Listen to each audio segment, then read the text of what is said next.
Ka 2 muaj që familja ime më bën presion të ndahem nga i dashuri im, me të cilin jam prej 4 vitesh. Arsyeja e vetme është sepse ai është pjesë e komunitetit rom dhe familja ime nuk e pranon këtë gjë. Ai është i shkolluar, shumë i edukuar, punon rregullisht dhe ka të ardhura shumë të mira për jetën tonë. Por mbi të gjitha, ai më do shumë, më respekton dhe gjatë këtyre viteve ka qenë gjithmonë pranë meje. Pas 4 vitesh lidhje, menduam se ishte momenti ideal për ta bërë lidhjen tonë familjare dhe serioze. Por reagimi i familjes time ishte shumë më i rëndë nga sa e kisha imagjinuar ndonjëherë. Dje më kanë vendosur edhe afat 1 muaj për të marrë vendimin përfundimtar mbi lidhjen tonë.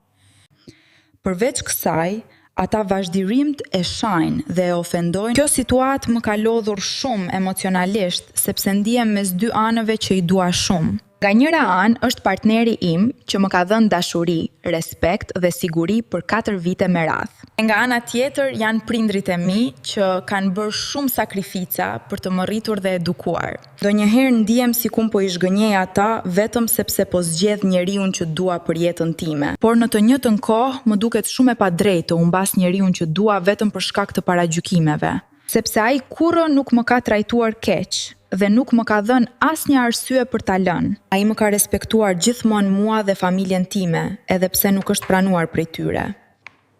Kam ngecur në një situatë ku çdo zgjedhje më duket sikur do të më lëndoj shumë.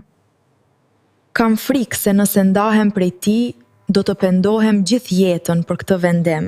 Por kam frikë edhe nga ideja që mund të humbas familjen time për shkak të kësaj lidhjeje. Prandaj dua mendimin tuaj të sinqert, sepse vërtet nuk di më çfarë është e drejtë të bëj.